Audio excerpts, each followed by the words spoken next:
Af hverju fáum við ör? Ég með mörg ör á mínum líkama, mörg lítil sem ég ekki hugmyndum út af hverju komu, önnur stærri, það sem ég veit, svona nokkurn veginn hvað gerðist. Eitt þeirra hérna á enninu á mér, liggur hérna og nær hérna vel upp í hársvörðinn. Þetta síðan þegar ég var 5 ára, fekk glerskál í hausinn, bjó út í sveit, allt ófært og 100 km til læknis og engin bíll heima.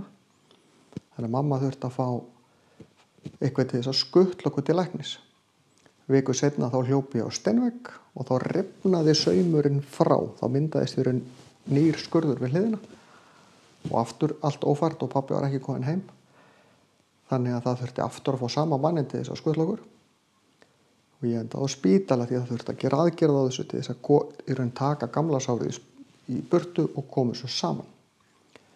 Það sem að gerist þegar sár gróa, að þá safnar líkaminn saman kollageni í sárinu til þess að ná því saman.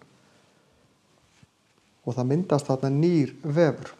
Fyrstu 2 árin skurðurinn og örið sem myndast yfirleitt á að dofna, en dofna nú svo sem ekkert mikið eftir það. Það myndast nýr vefur þarna sem hreinlega bara öðruvís á litin heldur en restin af húðun okkar og þess vegna fáum við ör.